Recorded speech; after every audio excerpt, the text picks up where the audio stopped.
Hi, everyone. My name is Kari Lowenson. I'm one of the special education directors here with North Thurston. Thank you for joining us. I wanted to let you know that we are recording these presentations so that we can share it out with other people that weren't able to attend this evening. I really appreciate your time, and I am so excited for the guest speakers that we have today to share. Um, uh, and I'll let my other two directors introduce themselves. Oh, hi everyone, Amber Slauson. I'm one of the other special ed directors, and I get to work with Kari and Diane. And my name is Diane Heckman. I'm the Director of Early Learning and Special Ed in North Thurston. So glad you're here this evening. All right. So one of our the Center for Change and Transition Services, they have very limited time. They squeezed us in, so we're so grateful that they're here. So we're gonna let them get going right away because I know they have to go to another meeting. So thank you so much for being with us today, and take it away. Thank you. I'm going to lead us off. I'm Cinda Johnson, and I think many of you know me. I've been doing this work for years and years. We are at a very busy time at the Center for Change and Transition Services. We're located at Seattle University, and we are just finalizing the post-school outcome data for our 2021-22 leavers. And what that means is 1 year after those students leave high school, whether they graduate or dropped out, we work with all the school districts to make phone calls to them and find out what they're doing. And we're right now just everybody, in fact, our meeting today was like nobody worked past 8 o'clock tonight because we are really scrambling to get that out there. So thank you for having us for a short amount of time. And it is my privilege and honor to introduce our newest staff member, who we're not going to be able to say that much longer, Meg Iyer, who this shows how long I've been around. Meg was a student of mine at Seattle University in the school psych program and went on and got her doctorate. And when I saw her name I was just like looking for a person like Meg. So she is our new transition specialist at Center for Change and Transition Services. We have half of her time. The other half of her time, she teaches at Seattle U in the school psych department. So super excited to have her. And I want all of you to have a chance to know her. We don't have very much time. We don't have time for questions, but follow up with emails to us. If you want to pop something into the chat, I'll keep an eye on that. And Meg is just going to basically go through some resources for you and chat about those. So Meg, take it away. I'll watch the chat box, and thank you all so much for having us. All right, perfect. Thank you so much, Cinda, for that nice introduction. I have two different flyers that we created at CCTS that we shared with North Thurston for parents to be able to access. And I think this first one should be popping up now. I think everybody can see it. So this one is specific from us, from the Center for Change and Transition Services. And we have some links there as well as some QR codes. So for the first one here, you can see this is a module that we put together for families, and it takes about maybe 30 to 45 minutes to go through. And this is an overview for families on transition plans and services, and it goes through all the components of them. So this is one place that we do recommend that families start. And then our second resource is the transition services flowchart. So this is just a nice chart that gives a picture overview of everything that is included in transition services. And it's just a nice visual. These are all of the parts that are in an IEP. And it just helps families be a participant in those meetings, just being aware of what the different parts of the transition plan are. And then finally, we have access here to our post-school outcome data reports, which we're still working on a little bit. But through these, you can look at your ESD service district or your county or the state to see the post-school outcome data for your area. And then we have I'm opening the wrong thing. We have one more document as well. And this is a document that we created in our partnership with OSPI. And this really goes through and explains for families and caregivers the transition supports and services that are available. This is brand new out on the OSPI website. And we like to use this analogy of an ice cream cone in that all students are general education students first. And so they are served just like all students are with the high school and beyond plan and the different graduation pathways that we have in our state. And then students who have IEPs have additional support, and that is in their transition plan. And then as you look down this document, it has some overlapping information from what we have on our website and talks about what a transition plan is. And then it has some of the vocabulary that often can get confusing. So there's transition plans, which is what's included in the IEP by the age of 16 or earlier. And then there's transition services, which are the specific services provided to the student, and then transition programs, which are the 18 to 21-year-old programs that are offered for students if their IEP determines that they need it.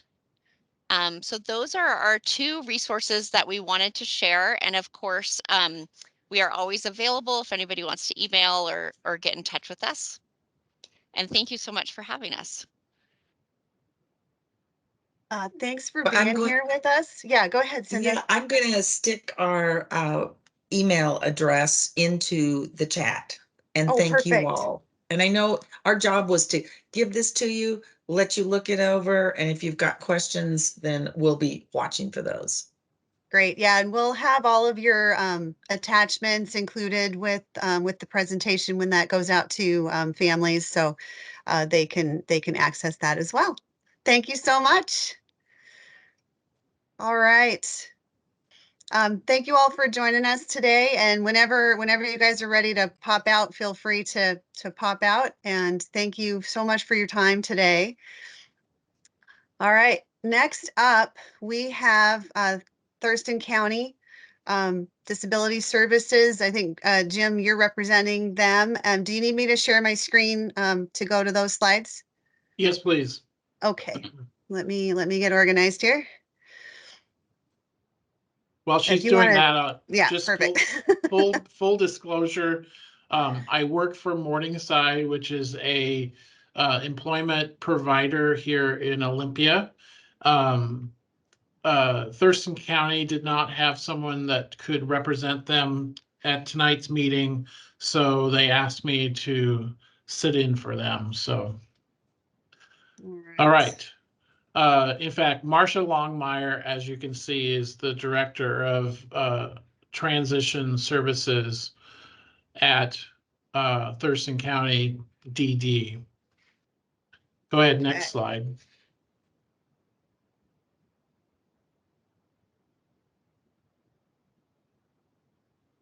Right, is that showing up? It is here. Oh, good. Right on. I'm on one screen, so it's a little bit more challenging. So just making sure. Okay. All Great. right. So we're going to talk about Transition 101. What does it mean and where should we be going with it? The simple answer to high school transition is planning for your students' future. It's a process of preparing and planning for exiting school. Next slide.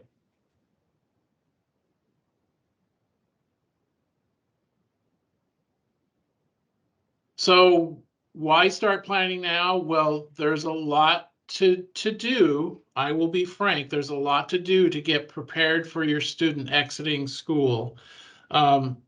There's community partners, learning about community partners such as Thurston County DD, such as DVR, the Division of Vocational Rehabilitation, such as Developmental Disabilities Administration.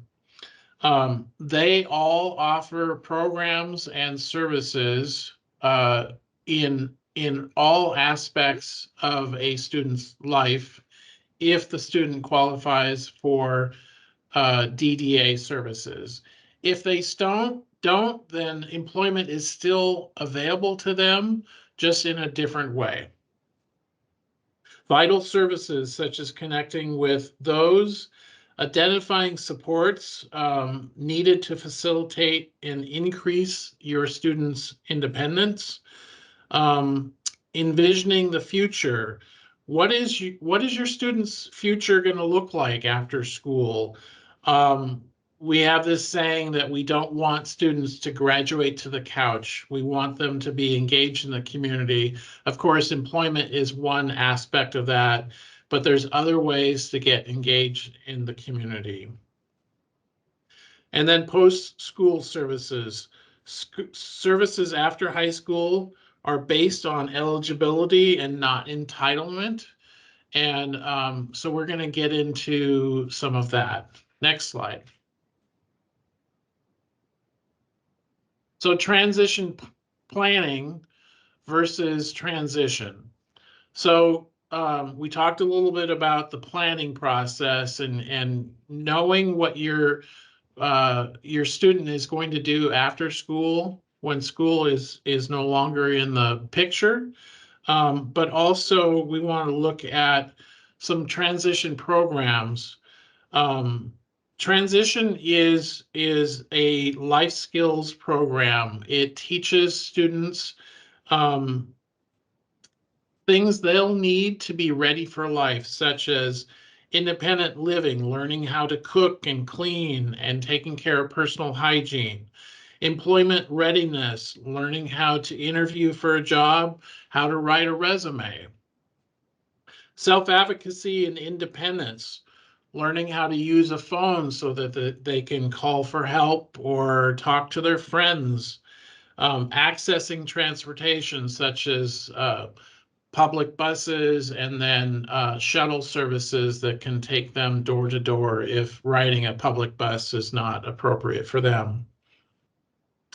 Support needs like visual supports, communication supports such as technology like a tablet, or mobility aids like wheelchairs or walkers or what have you. And then there's recreational opportunities such as sports, special interest clubs. You know, there's unified sports here, Special Olympics, those sorts of things. All right, next slide. So the transition timeline, if your student is in high school, and let's say they just entered high school this past fall, it's never too early to apply for different services that are available to your child.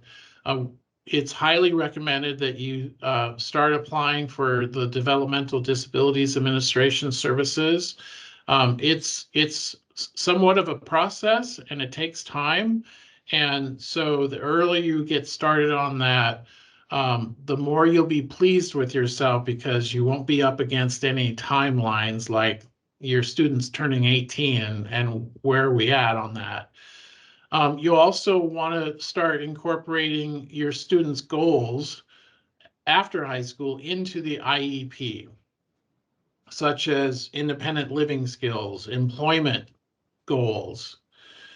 Also, if you haven't, get them a Washington State ID or other legal ID. Verify that the student has Social Security card and participate in pre-employment transition services, also known as PREETs.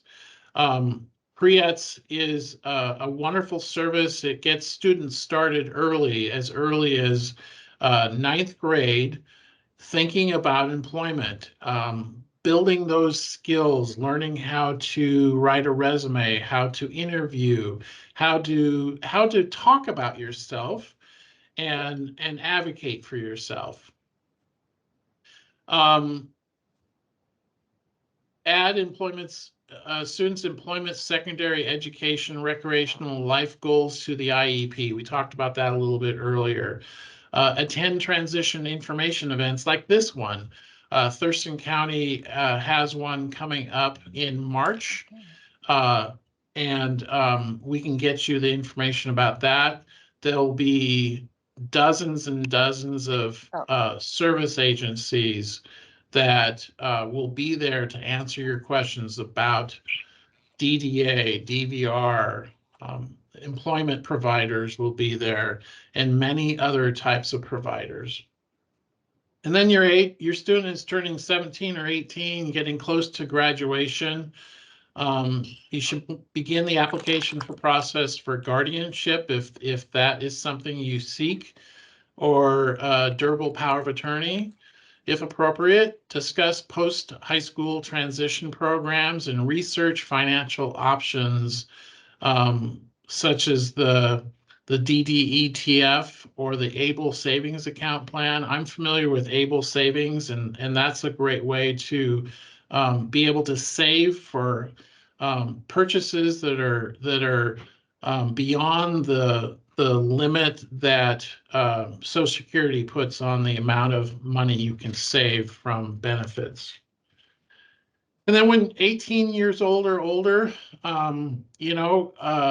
apply for dial lift if desired to get to and from the student's job or around the community.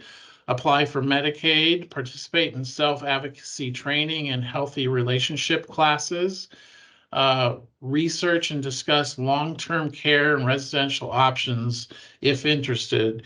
I know parents don't want to think too far ahead in the what ifs, but remember planning for the future so that there isn't a sudden need for a change in living situations for your students.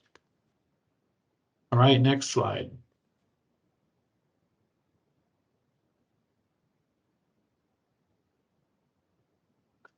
So transition age 18 to 21. Students that want to get into a transition program where they will get intensive training on skills like going out in the community and volunteering at various businesses with the support of their para or teacher.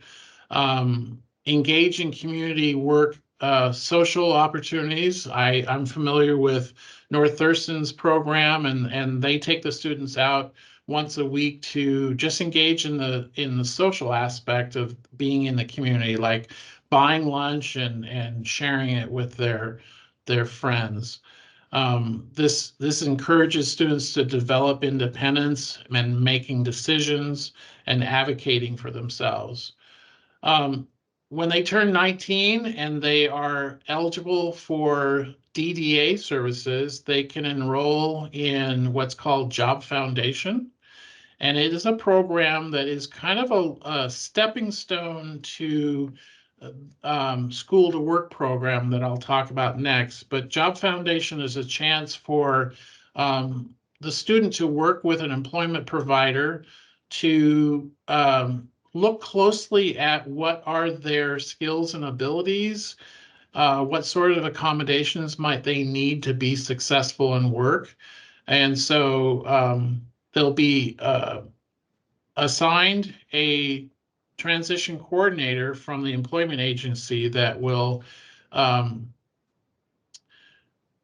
interview teachers and parents and paras and anybody else involved in the child's life to get a really strong understanding of where they're at on speech and self-advocacy and interactive social skills. The report is a large report is then put together and shared with everybody. And then the final year of the transition program is a chance for them to enter into the school work program, which is kind of where the rubber meets the road, and they can work with an employment provider to do an unpaid internship to kind of try on a job and see if they like it with the support of a job coach, and then move on to employment placement, finding a job and being supported in that job by a job coach. Okay, next slide. And this is a list of state and community partners, and there's links to those. So when you get this recording, you should be able to link to those. Like I said, I work for Morningside, but I'm representing the county here. So There's a number of advocacy agencies, parents support. South Sound Parent to Parent is a wonderful resource for people to help navigate social services. DDA, Developmental Disabilities, and DVR, Division of Vocational Rehabilitation, they'll be partners in the Job Foundation and School to Work programs. Okay, next slide.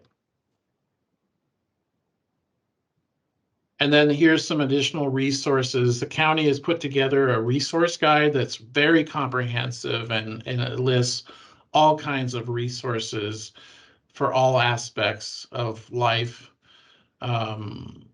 And more information about the county, the Job Foundation, School to Work, and specialized recreation too. The county has a specialized recreation program that is geared towards people with special needs, but it's open to everybody.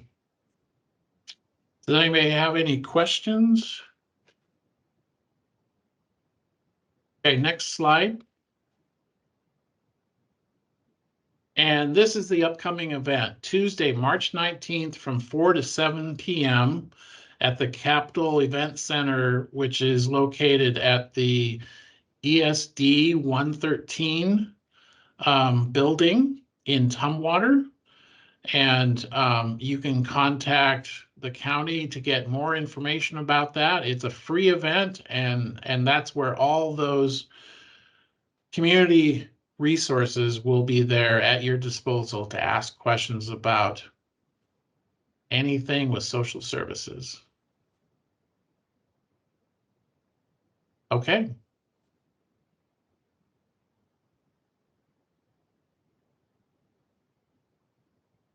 Thank you. Diane, is there any questions in the chat so far? No questions in the So chat. far? Okay, great. Let's see. I think Bobby Joe, you're up. Wonderful. Thank you. That was great to hear about. And I will say I got a sneak peek at the event, and I think there will be more than 40 different vendors there. So it's going to be an exciting event. Okay. Kari, would you like me to share, or do you want to share my slides?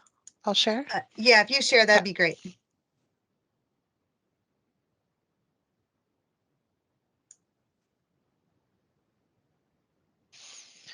Okay, you should be able to see my slides. Wonderful. So my name is Bobby Jo Sweet. I am a manager at Morningside, and it's a pleasure to be here tonight and to meet you all. So thanks for having us. Morningside is an employment vendor in the community, and we are proud to say we are celebrating our 60th year this year. So we've been here for 60 years, and we believe everybody can work, and our little slogan is everybody works, everybody wins. And so I'm here to talk about our transition services tonight for high school students, but so I'll jump right in. Morningside is what's called a pre-employment transition services provider. We provide services to students age 14 to 21. And this is available for any student that has a disability. So students on a 504, an IEP, or has a diagnosed disability. And this is our flyer. And I can also put my contact information in the chat after this presentation as well, if you have any questions. Pre-employment transition services, we call it PREETS for short. It consists of a few different services that we can provide to your student. The first is we can do workshops with students, and we are partnering with several teachers and coming into schools each week, usually for one classroom period, and really doing skill building with students. So just kind of enhancing services that are provided, but another layer of a workshop where we teach skills. We also try to do hands-on games as well, and hands-on learning, and really give students a chance to resonate the skills with themselves. So On this slide, you'll see some examples of just some of the topics we cover in the workshops. We do a lot of self-advocacy skills, but also skills that are going to help students be more prepared for work in the future. So practice talking with employers, doing interviews. We help build resumes, how to make good first impressions, and also understanding what disability disclosure is and how to ask for help from others when you're working. So I will mention that we are coming in and doing these in person, but we also have some virtual workshops open in our community if that would work better for any students. Additionally, we do job tours. So we're out in the community every week doing job tours. And if a student is signed up for pre-eds, then they get notifications about those upcoming job tours, and they are led by employers in the community. So we have many employers that we partner with in the community, and they will teach students what all the different jobs are within that business. So it's a great opportunity for students to learn about different jobs, learn about what's out there, and get an idea of maybe what they'd like to do in the future. It is employer-led, so it's a great chance for students to connect with employers. Morningside is there as well. The pre-ETS facilitator stays there at all times with students as well. And this is just some examples of places we've held job tours in the community, and we develop those based on students' interests as well. So if you have a student that's interested in something, we can develop a job tour for them. I will mention too, I know transportation can be a challenge for some students. Morningside will provide transportation to and from the job tours. We do have some company cars that we use, and we have some capacity to take, usually we have about 5 or 6 spots, sometimes more, but we can take some students to and from as they need a ride. So um, another wonderful opportunity if a student finds maybe they go on a job tour and they see something they're interested in, or they just kind of know what they want to do. We can set up job shadow visits where students spend part of a day with an employer, and really get to learn the ins and outs of, maybe what's fun at that job, but also maybe what's not so fun, or what what happens in a day at that job to give them a better experience. It can be a full shift or part of a shift. They can also do what we call an informational interview, which is where a student gets a chance to kind of do like a reverse job interview. They get to sit down one-on-one with an employer and ask questions. And Morningside can help them with that process. We set that up for them. We make the appointment for them for a time that works for them. We can drive them to and from the interview if they need help, and we can give them questions to ask, so that they can really learn about the job. In this picture, this is Leah doing an informational interview. She wants to be a medical assistant when she graduates. And so she's sitting down with a doctor in this picture. And Leah came with her own questions. Like, she knew what she wanted to ask. But, we do have guidelines, and we can help students if they need that support. And what was really fun about this is you know, the connection that was made. We were really looking forward to this wonderful informational interview, but she made a connection with an employer. And in the following week, we had a workshop with her, and she was excited to show me the emails that she had done with the employer. And I am convinced that this employer will serve her well in the future. This is a connection she's made, and the employer's even offered to be a referral. And so I look forward to seeing how that connection helps her in her life. And so these tours and these informational interviews, sometimes great connections are made and networking is done too. And one of the exciting things about pre-eds too is that we want every student to have opportunities for internships. And so there's paid internships. Morningside does pay the students' wages, so it doesn't cost employers anything to host an internship. And DVR is a contracted provider, actually reimburses Morningside. So it's brought to you by DVR. And Morningside, we have the connection with the employer, so we'll set up the internship with the employer. We'll help the student to know what to expect at the internship. Make sure they know the dress code, who the supervisor is, and then we're there with them at the internship to make sure that they understand what tasks they're going to be doing, and we'll continue to check in and support them throughout the internship. This is based on student interest as well, so maybe the student went on a job tour they enjoyed, or they just have an idea of what they want to do. We can provide that internship experience. And I just want to point out too that everything I've talked about is for students age 14 to 21. But in order to do a paid internship, your student does need to be, or you do need to be 16 and older to participate. Um, and also is an option for an unpaid internship. And most of the time, truthfully, we've never done an unpaid internship. Most students want to be paid, but I do want to point out that option if you have somebody who's maybe not documented or can't work at this time, there is that option for that. So here's some more examples. You know, students have been courtesy clerks for their internships. They've stocked shelves at Walgreens. They've helped change oil at Danny's Auto Service. They've been to Petco. But we've hosted more than 40 internships in the last year and a half. And so the sky is really the limit. We've had internships at farms. We've had internships at car dealerships, warehouses. We've got some really creative options out there, established employers that have hosted internships before. And we can always develop new ones. We're always meeting with new employers and sharing information about pre-ets, and are able to develop those based on students' interests as well. Um, we also host a career academy every summer, and we're really excited to share that we'll be hosting that again this summer. We did that last summer for the first time. We had 17 students that participated. It was Monday through Thursday from 10 to 3. And we gave certificates at the end. And students, it was very career focused. So it's a great opportunity for students that are wanting to work in the future. We took students on job tours during that academy. We provided workshops during it. We brought in many employers as guest speakers, so students get to meet with employers directly.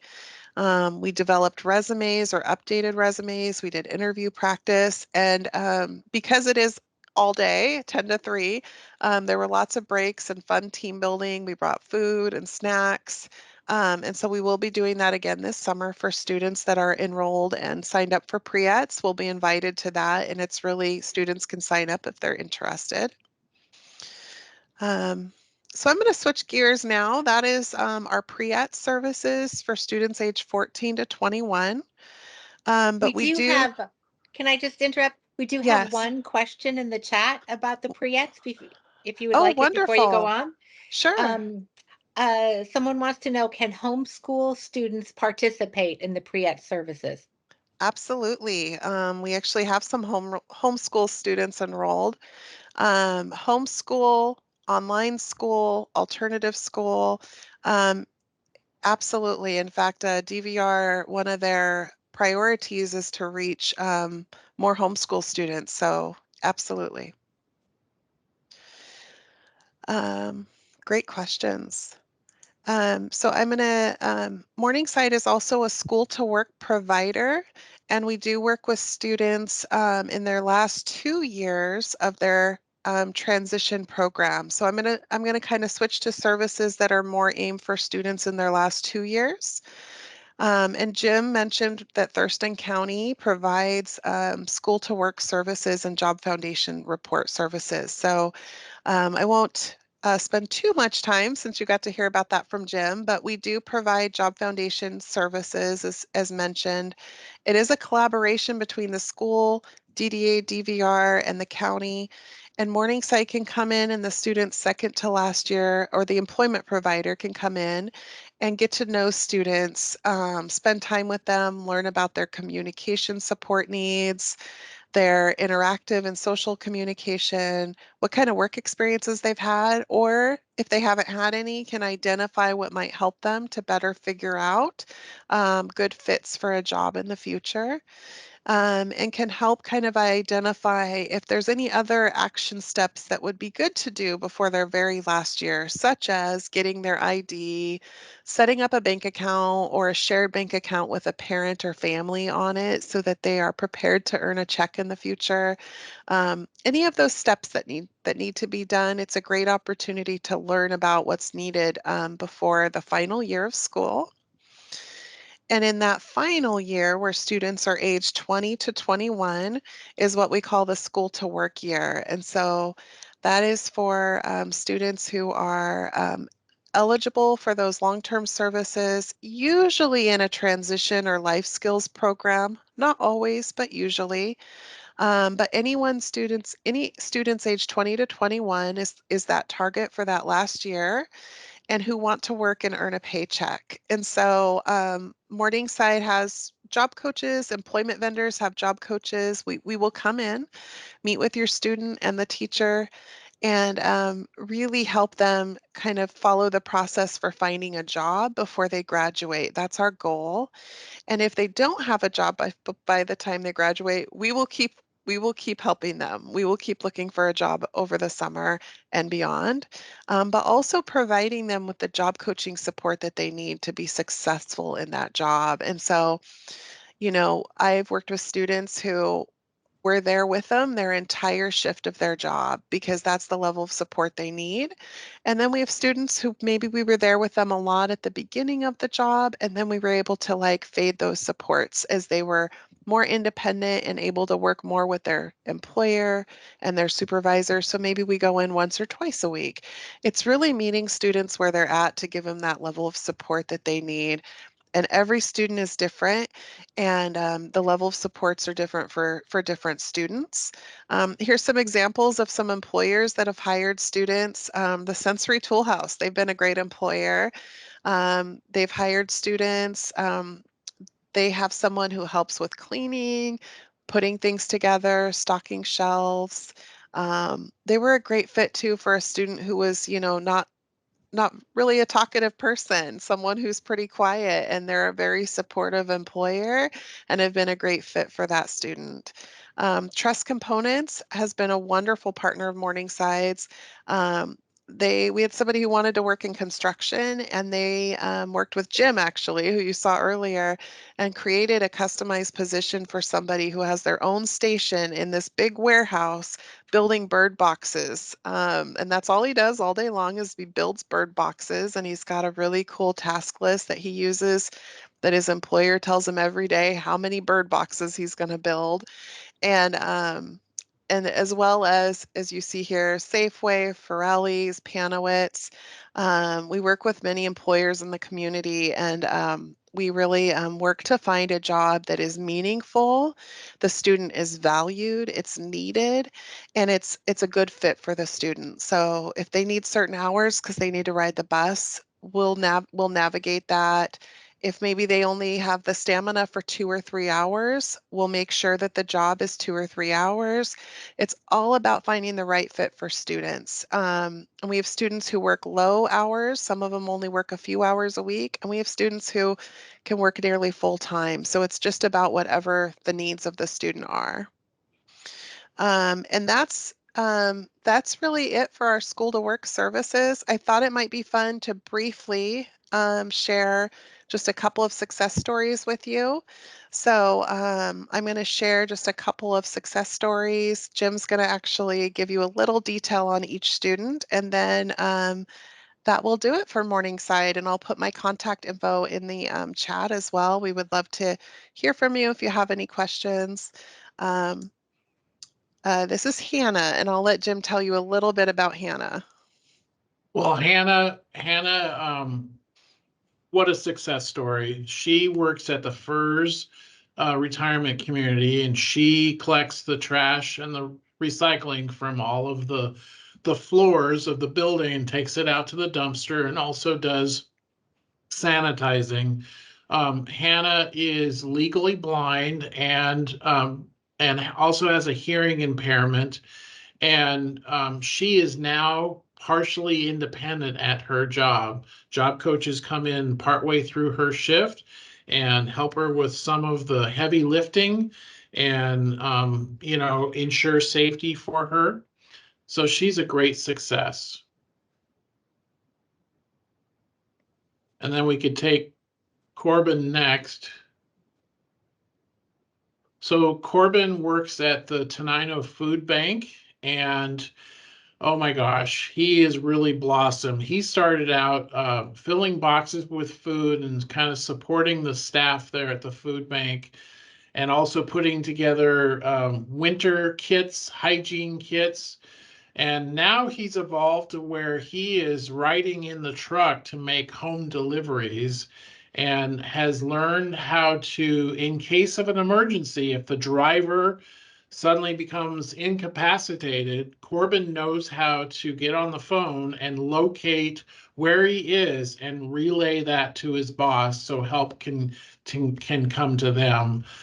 He's just really blossomed, and he's been at that job for a year and a half now. So really fast success. Thank you, Jim. And Yeah. thank you. Here's our contact info. And I will put it in the chat as mentioned. So thank you, everyone. It was a pleasure to meet with you all and talk today.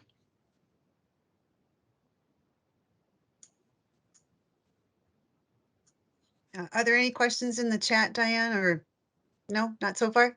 Okay. No more questions at this time. Okay, just checking. All right.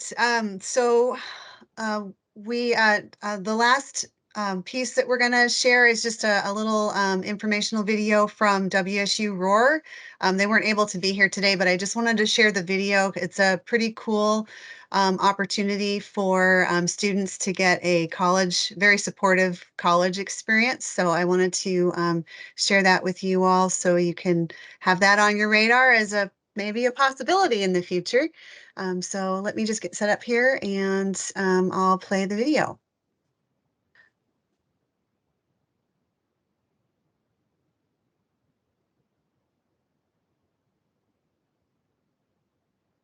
Okay.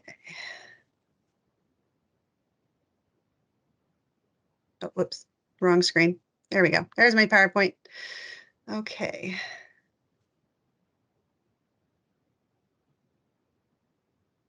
I missed my 3 screens.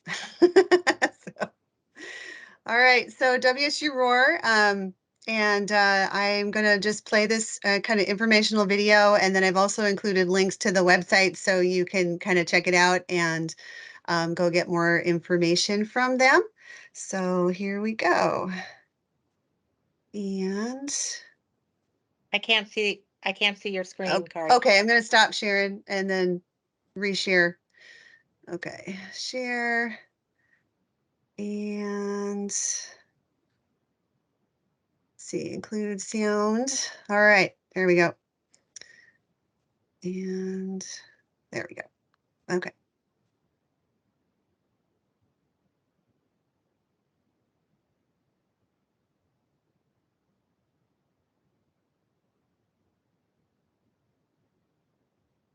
All right, there we go.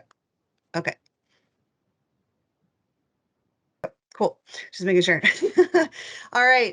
If you weren't able to hear, I think one person mentioned that I will also put a link in the chat so you can grab that video. You can also just search for WSU Roar, but we will put that in there. But I really wanted, it's a really nice transition to college. It's kind of that in between, and I think you can access it all the way up till age 26 or 30. It's, quite a ways. So it's not just like a right out of high school. So anyway, just wanted to let you know that this has been recorded. So we'll have the recording available. We'll also have the materials available for you all to access and get all the information again. And we kind of finished just a smidge early, so you have a little bit extra time for dinner now. And we so appreciate you all joining us and being here with us today. And I've heard these presentations, I think 3 or 4 times, and every single time I learned something new. So it's amazing how supportive this area is for our families. I am just thrilled to be in such a supportive community.